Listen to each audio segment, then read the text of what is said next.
All right, so we always talk about here, let me go back, about marrying the house and date the rate. It's kind of like we know we had 7 rate hikes last year. And now, people are just saying, hey, okay, it is what it is. I need to buy a house because home prices in Atlanta, this is the number 8 market in America.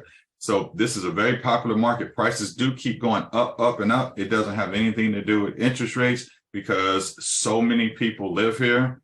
And they moved the whole movie industry from Hollywood here to Metro Atlanta, right? Did you guys know about that? Yeah, yeah. Oh, I follow a podcast called Smartless okay, yeah, with awesome. and I heard about that. Yeah. Yep, yep. So you guys are into that. There's a ton of celebrities just all in Atlanta nonstop, and we sell them a lot of houses. So we have a partnership with Children's Healthcare of Atlanta. This is a big deal for us.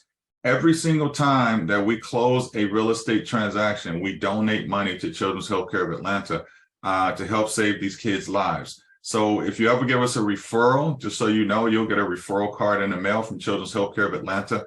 We'll donate money on your behalf as well. But this is something that near and dear to our heart. We're on a mission every year to raise $25,000.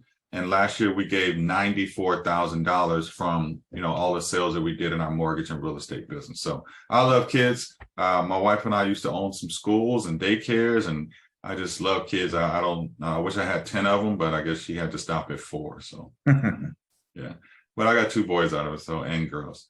So there's 2 types of agency, just so you guys know, in Georgia. One's called seller agency, and that's where the agent only works for the seller. So sometimes buyers will go and talk to, like you did an open house. You went to an open house, and that person works solely for the seller. They don't work on your behalf at all. So buyer agency is what we're talking about today, where I would be the person representing you guys, negotiating all your contracts, making sure that I have your best interest at heart.